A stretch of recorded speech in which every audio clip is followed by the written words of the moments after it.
হাফিজ যেভাবে বলতে চাইলেন আমি সেভাবে একমত না। দুই দলের মধ্যে ক্ষমতার এই দ্বন্দ্বই এই টার্গেট কিলিংয়ের কে সহায়ক হয় এরকম তো বিষয় না, এরকমভাবে ভাবা যাবে না। তবে হ্যাঁ, জাতীয় ঐক্য যদি থাকে, জাতীয় ঐক্যমত থাকলে পতিত ফ্যাসিবাদী শক্তি বাংলাদেশে যে টার্গেট কিলিং, যে অস্থিরতা, অথবা ধরেন কোনো প্রার্থী অথবা গণ অভ্যুত্থানের কোনো প্রতিষ্ঠিত নেতা, তাকে এভাবে হত্যা করার দুঃসাহস কম দেখাতো।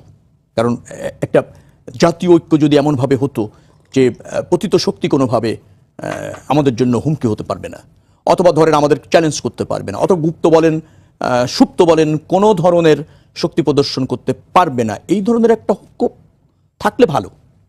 যেমন বললেন ক্ষমতায় যাওয়ার লোভ বড় দুই দলের মধ্যে আছে, এটা লোভ নয়, এটা দায়িত্ব। জনগণ তো কাউকে না কাউকে নির্বাচিত করবে ক্ষমতায়, এবং ক্ষমতা যাওয়ার জন্য নিশ্চয়ই এনসিপিও একটা ভালো মেসেজ নিয়ে জনগণের কাছে রাজনৈতিক দল হিসেবে এসেছে। তারাও বাংলাদেশের রাজনীতি পরিবর্তন করতে চায় এবং জনগণের ম্যান্ডেট দিয়ে ক্ষমতায় গিয়ে তারাও তো জনস্বার্থে কাজ করতে চায়।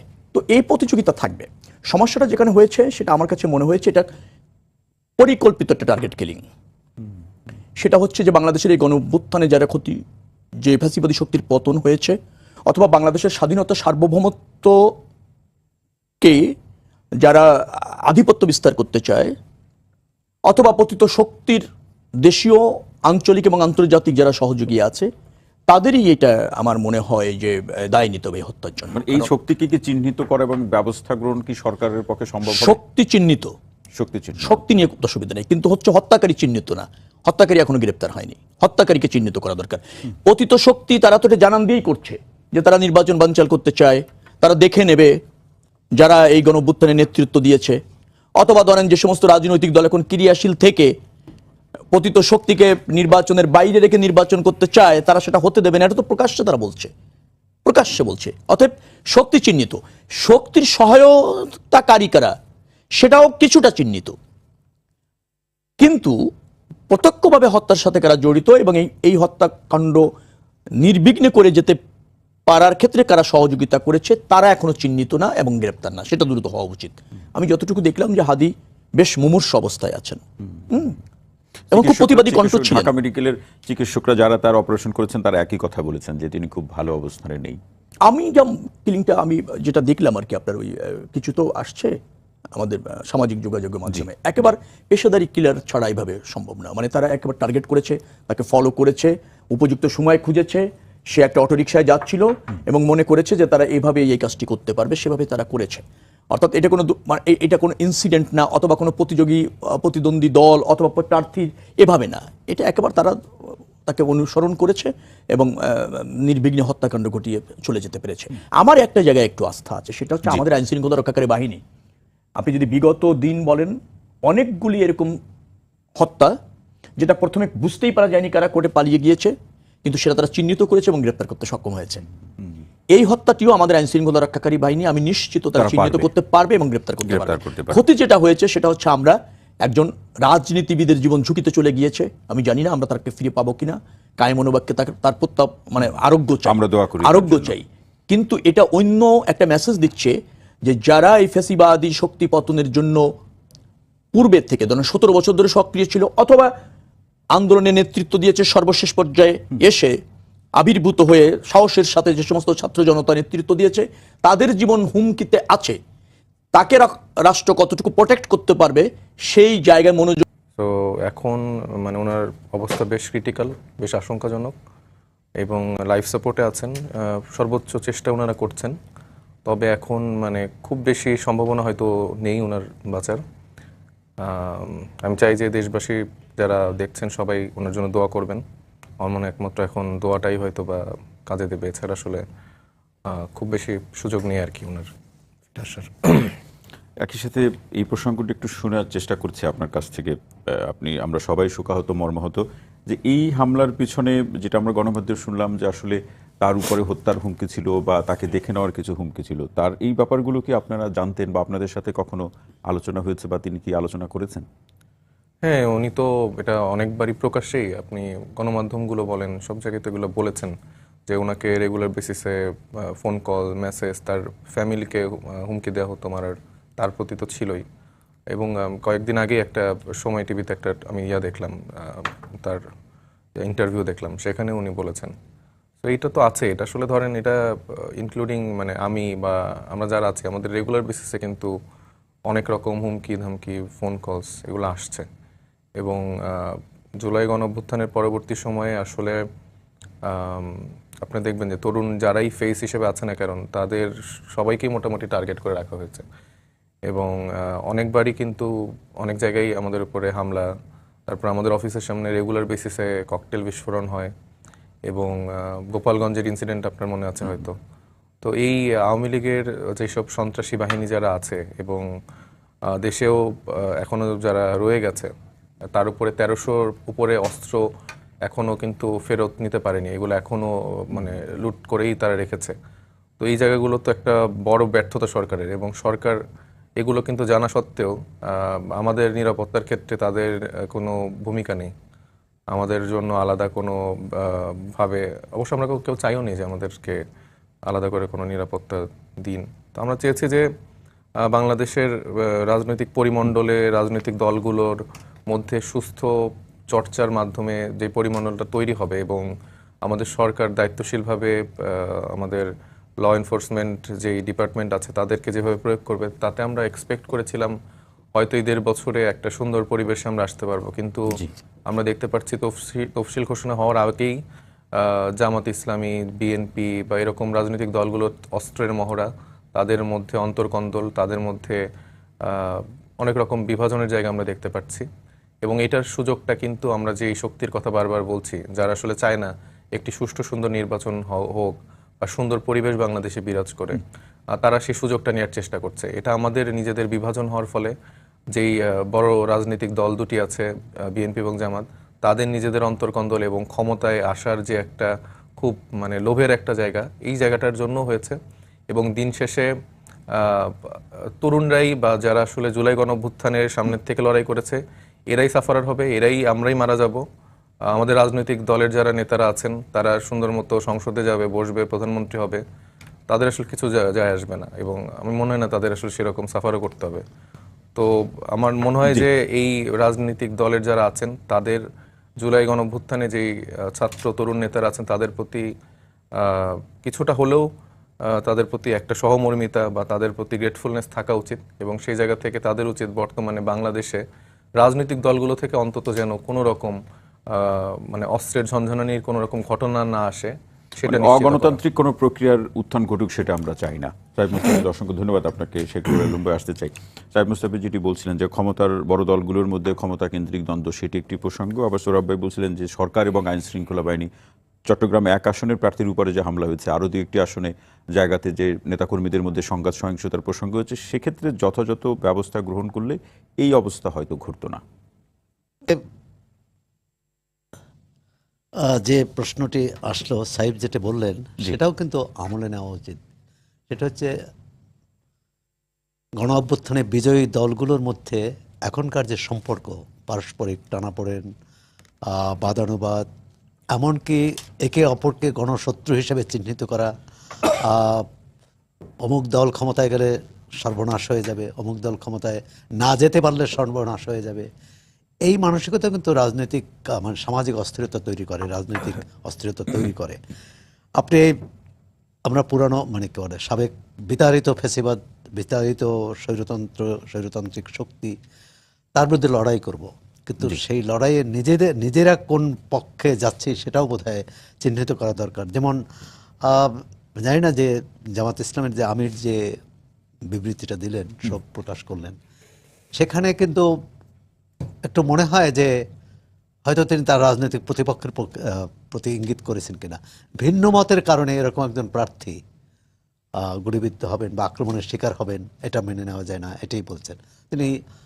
গ্রেপ্তারের দাবি করছেন, এই মানে চিহ্নিত দ্রুত তদন্ত করে চিহ্নিত করার স্বচ্ছ তদন্তের দাবি জানিয়েছেন। ভিন্ন মতের কারণে, ভিন্ন মতের বিষয়টি নিশ্চয়ই ইসের প্রসঙ্গ আসে না, বিতাড়িত শক্তির প্রসঙ্গে আসে না।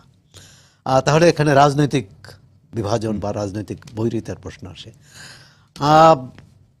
রবিউল ভাই বললেন যে সব কিছুই ফ্যাসিবাদ বা স্বৈরতান্ত্রিক বিতাড়িত শক্তি যদি করতে পারে তাহলে কিন্তু আরও ভয়ের যে তাহলে নির্বাচনটি সুষ্ঠুভাবে করা যাবে কিনা, জননিরাপত্তা নিশ্চিত করা যাবে কিনা।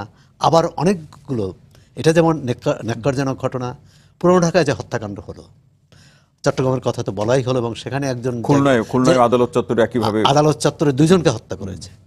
আচ্ছা, দ্বিতীয় হচ্ছে যে না, বিশেষ করে মোহাম্মদপুরে যুবদল নেতাকে হত্যা করেছে মিরপুর না কল্যাণপুর, যাই হোক মিরপুরে। আচ্ছা, সেখানে কিন্তু বেরিয়ে আসছে, বা সংবাদ মাধ্যমে আমরা দেখছি যে অভ্যন্তরীণ বিরোধ, আধিপত্য বিস্তারের বিরোধ, এবং পুরান ঢাকার ঘটনাও তাই। এখন এই ঘটনাগুলো যে দলের নেতাকর্মী, আমার মনে হয় তাদের দায়িত্ব স্বীকার করে এর বিরুদ্ধে ব্যবস্থা নেওয়া উচিত। সবটাই কিন্তু সরকার করতে পারবে না। দলের অভ্যন্তরে যদি বিরোধ হয়, 2 দলের যদি মারামারি হয়, সরকারের পক্ষে কিন্তু এটি, বা পুলিশ বা আইন শৃঙ্খলা রক্ষাকারী বাহিনীর পক্ষে এটা মানে ঘটনার পর তারা অভিযুক্তকে গ্রেপ্তার করতে পারে, শাস্তি দিতে পারে, কিন্তু এটা থামানো তাদের পক্ষে কঠিন। এ কারণেই ভয় যে নির্বাচন পর্যন্ত 2 মাস সময় আছে, এর মধ্যে আরও এরকম এক হচ্ছে, আবার এই বিভাজনের সুযোগ তো অপশক্তি নিতেই পারে। সুতরাং সবটা মিলে নিজেদের মধ্যে ঐক্যের বিকল্প, ঐক্য সমঝোতা বা এক ধরনের ঐক্য মানে এক দল করা না, ঐক্য মানে রাজনৈতিক, মানে দেশ এবং জনগণের প্রশ্নে, নিরাপত্তার প্রশ্নে নিজেদের মধ্যে একটা অবস্থান বজায় রাখা। আর নির্বাচনের সুষ্ঠু পরিবেশটা কেন থাকবে না? সৌরভ, অসংখ্য ধন্যবাদ। সাইদ মুস্তাফিজ, আসতে চাই, আপনাদের অনেকেই, আপনিও বলেছেন আমার যতটুকু মনে পড়ে, যে আসলে তফসিল ঘোষণার পরে পরিস্থিতি পাল্টে যাবে। অর্থাৎ পরিস্থিতি বলতে আপনার এই ধরনের সংঘাত সহিংসতার প্রসঙ্গগুলোই আপনারা বুঝিয়েছেন। আমরা যতটুকু সেই সময় বুঝতে পেরেছি, আমরা আলোচনাও করেছি গণমাধ্যমে, এবং এই ধরনের নিরাপত্তা ঝুঁকির মধ্যে পড়ার প্রসঙ্গগুলো বলেছেন। এই ঝুঁকিগুলো, যেটি সৌরভ ভাই কিছুটা ইঙ্গিত করলেন, যে ঐক্যের জায়গাতে ফাটল ধরা বা বিভাজন, তাহলে ফাটলটা ধরালো কে? ফাটলটা তো আমরাই ধরিয়েছি আর কি। তো রবি ভাই যেটা বললো, আমি যেটা বলছি, আমি ওনাকে বুঝাইতে পারিনি আমি কি বলছি। প্রথমত অবশ্যই প্রশাসনের নির্লিপ্ততা আছে, এবং ক্ষমতায় যাওয়ার লোভ, ইন এ সেন্স হচ্ছে যে আমার যেতেই হবে, আমি আপনার চরিত্র হনন করে, আপনাকে পার্সোনাল অ্যাটাক করে, যে কোনো ওয়েতে আমার যেতেই হবে ক্ষমতায়। আমি বুঝাতে চাই যে অবশ্যই একটা রাজনৈতিক দল যদি গঠন করেন, আপনার দায়িত্বের জায়গা থেকে আপনি সংসদে সাংসদ হবেন, আপনি আইন প্রণয়ন করবেন, আপনি জনপ্রতিনিধি হিসেবে সেই এলাকার উন্নয়ন বা সেখানে ভূমিকা রাখবেন, সে তো ডেফিনেটলি, কিন্তু সেটা যেন একটা হেলদি প্র্যাকটিসের মাধ্যমে হয়। আমি একই আসনে, আমি আমার মিশন ভিশনগুলো আমি মানুষের কাছে যিনি বলতে পারি, আপনিও বলেন, জনগণ তখন চুজ করবে যে কাকে ভোট দিবে। কিন্তু আমি বলতে গেলে যদি আমাকে আপনি গুলি করতে নেন, বা আপনাকে মারতে নেন, বা ভয় দেখান, বা আমার লোকজন পোস্টার লাগাতে গেলে সেগুলো ছিঁড়ে ফেলেন, এই মেসেজটা আর কি আমরা চাচ্ছিলাম না। এটা শুধুমাত্র বিএনপির ক্ষেত্রে আমি বলছি না, এটা জামাতের ক্ষেত্রে হয়েছে। বাংলাদেশে যতগুলো ঘটনা ঘটেছে সবগুলোতেই দেখবেন যে কোনোটা অন্তর্কন্দল, একই আসনে হয়তো বিএনপির সম্ভব ভালো 2-3 জন ক্যান্ডিডেট ছিল, তাদের মধ্যে অন্তর্কন্দল হচ্ছে। আবার কোনো জায়গায় জামাতের লোকজন, ওই যে ঈশ্বরদীর একটা ঘটনায় সেখানে গুলি করা হয়েছে জামাতের একজনের থেকে। আবার বিএনপির থেকে এই ঘটনাগুলো বেশি হচ্ছে। এখন বিএনপি নিজেদেরকে দায়িত্বশীল দল দাবি করে, বড় দল, সে জায়গা থেকে দায়িত্বটা বেশি নিতে হবে।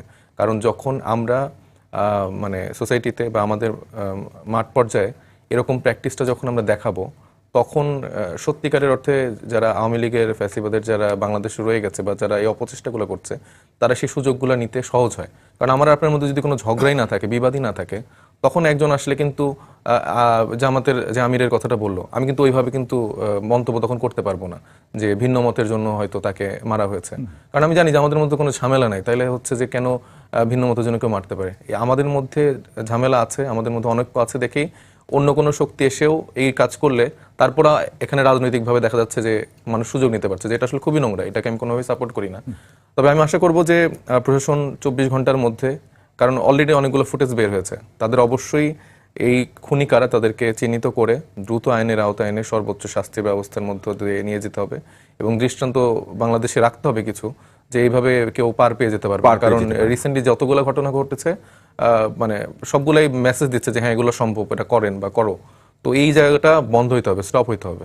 জি, স্যার মুস্তাফিজ, অসংখ্য ধন্যবাদ। শেখ রবিউল আলম ভাই, আসতে চাই, যেটি গণঅভ্যুত্থানের মধ্যে থেকে সৃষ্টি হওয়া রাজনৈতিক দল, এনসিপির নেতাকর্মীরা কিংবা এই ইনকিলাব মঞ্চের নেতাকর্মীরা যারা নির্বাচনের প্রার্থী হয়েছেন বা প্রচারণা আছেন, তারা দাঁড়াতেই পারছে না, দাঁড়াতে গিয়ে নির্বাচনী প্রচার প্রচারণায় হোঁচট খাচ্ছেন, অগণতান্ত্রিক পরিস্থিতির মুখোমুখি হচ্ছেন, এই প্রসঙ্গটা বলছিল সাইদ মোস্তাফিজ। করণীয় কি? না, এইরকমের থাকলে নিশ্চয়ই রাষ্ট্রের দায়িত্ব রয়েছে, আইন শৃঙ্খলা রক্ষা বাহিনীর দায়িত্ব রয়েছে, এবং অন্য কোনো রাজনৈতিক দলের প্রার্থী বা রাজনৈতিক দল যদি ওই ধরনের অঞ্চল ভিত্তিতে চাপ প্রয়োগ করেন, কর্তৃত্ব প্রতিষ্ঠিত করতে চান, তাহলে সেই রাজনৈতিক দলেরও সংযম হওয়ার প্রয়োজন রয়েছে। কারণ এটা রাজনীতি নয়, প্রতিযোগিতার অবাধ হতে হবে, সমান সুযোগ নিশ্চিত হতে হবে।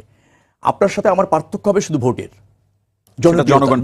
জনপ্রিয়তার পার্থক্য হবে, রায়ের ফলাফলের পার্থক্য হবে, বাকি আর কোনো জায়গায় পার্থক্য থাকবে না। আপনিও প্রার্থী, আমিও প্রার্থী, সম্মানও থাকা উচিত। তার সাইদ মোস্তাফিজের কথা তো শুনে আপনি শুনলেন, আমরাও শুনলাম যে তারা তো মনে হচ্ছে একটা আতঙ্কের মধ্যে আছে, এটা ভয়ে আছে। এর সমাধান আমার কাছে যদি আপনি চান, না বড় রাজনৈতিক দল হিসেবে বিএনপির করণীয় বেশি, সেই জায়গাটা তিনি বিএনপি তো ক্রমাগতভাবে করছে। তো আপনি বিএনপি অন্য রাজনৈতিক দলের নেতা কর্মীদের উপর হামলা, এরকমের দু একটি জায়গায় একটা পরিস্থিতি তৈরি হয়েছে, সে দায় অন্য রাজনৈতিক দলেরও কম না, বিএনপিরও দায় আছে। আরেকটা হচ্ছে টার্গেট কিলিং এর কথা যেটা আপনি বলছেন। টার্গেট কিলিং কিন্তু খুব একটা পরিকল্পিত কিলিং। আপনি এটা আইন শৃঙ্খলা রক্ষাকারী বাহিনী যদি আগে অবগত না হয়, তার পক্ষে এটা প্রোটেক্ট করাও কঠিন। আবার যিনি টার্গেট কিলিং হতে পারেন, তারও যদি একটা পর্যাপ্ত প্রস্তুতি বা সতর্ক না থাকেন, তিনি যে কোনো সময় কিন্তু ট্রাফে পড়ে যেতে পারেন। এটা টার্গেট করে বিভিন্ন রকমের একাধিক পরিকল্পনা করে তার পিছনে অর্থ যোগানদাতা থাকে, তাদেরকে প্রশাসনিকভাবে প্রোটেক্ট করতে পারে, সবকিছু বিবেচনা করে তারা করেন। যার ফলে এই জায়গাটা আইন শৃঙ্খলা রক্ষাকারী বাহিনী উন্নত বিশ্ব অনেক কোনো সময় পারেনি। আপনি দেখবেন যেখানে আপনি 1 মিনিটের মধ্যে আইন শৃঙ্খলা রক্ষাকারী বাহিনী চলে আসতে পারে, তাদের টেকনোলজি এবং অন্যান্য ব্যবস্থাপনা অত্যন্ত আধুনিক, সেখানেও কিন্তু এটা হয়ে যায়। রহস্য উদ্ঘাটনের সময় লাগে। হ্যাঁ, কিন্তু আমি বলছি যে এই যে একটা আবহ যাতে তৈরি না হয়, অর্থাৎ মানুষকে মেরে পার পাওয়া যায়, অথবা ধরেন মেরে পালিয়ে যাওয়া যায়, শনাক্ত হয় না, অথবা বিচারের আওতায় আনা যায় না, এই আবহ যাতে তৈরি না হয়। আরেকটা আবহ হচ্ছে রাজনৈতিক আবহটা যাতে এমন না হয়ে যায় যে আমরা দ্বন্দ্ব করব, দ্বিমত করব, বিজয়ী হওয়ার জন্য আমার মতো করে যা ইচ্ছা তাই করব। এটা যদি আমাদের এই বিজয়ী শক্তি অভ্যুত্থানের বিজয়ী শক্তির মধ্যে প্রতিষ্ঠিত হয়ে যায়, ডেফিনেটলি অন্যরা সুযোগ নেবে। যেমন ধরেন, এখনই কিন্তু মিডিয়াতে বলার চেষ্টা করা হয় যে আমার আওয়ামী লীগের একটা ভোট আছে। আমি এটা বিশ্বাস করি না। আওয়ামী লীগের ভোট কোনো রাজনৈতিক দলের জন্য আজীবনের জন্য রিজার্ভ হয়ে থাকে। রাজনৈতিক দল আওয়ামী লীগ নয়, আওয়ামী লীগ একটা পতিত ফ্যাসিবাদী শক্তি, তাকে কেউ পছন্দ করতে পারে না, তার 2-4 জন অনুসারী থাকতে পারে। জনগণ বিদ্যমান রাজনৈতিক শক্তির থেকে তার পছন্দের রাজনৈতিক শক্তি বা প্রার্থী বেছে নেবেন, এটাই ন্যায্য। কিন্তু বলা হয় যে আওয়ামী লীগের এরকম একটা আছে, আবার সেটাতে রাজনৈতিক দলগুলি অ্যাটেনশন দিয়ে ওই ভোটটা অনুকূলে নেওয়ার জন্য একটা ধরেন একটা প্রতিযোগিতা চলছে বলে, প্রতিযোগিতা যদি না বলে একটা কর্মপরিকল্পনা বা একটা কৌশল নিচ্ছে সবাই, যে কিভাবে আমি একটু সম্পর্ক রেখে, অথবা ধরুন একটু কম সমালোচনা করে, অথবা স্থানীয় পর্যায়ে একটা সম্পর্ক তৈরি করে ওই ভোটটা পাই কিনা। এই মানসিকতাটাও রাজনৈতিক দলগুলি যদি অব্যাহতভাবে রাখে, ডেফিনেটলি ফ্যাসিবাদী শক্তি তারা আবার কিন্তু এই প্রতিশোধ নিতে সক্ষম হবে। এই প্রতিশোধ শুধু হাদির বিরুদ্ধে না, রাষ্ট্রের বিরুদ্ধে এবং এই অভ্যুত্থানের নেতৃত্ব দেওয়া রাজনৈতিক দল এবং নেতাদের বিরুদ্ধে এটা কিন্তু নিতে সক্ষম হবে। এই ব্যাপারে আইন শৃঙ্খলা রক্ষাকারী বাহিনী, রাজনৈতিক দল, রাষ্ট্র সবাইকে এক হয়ে কাজ করতে হবে।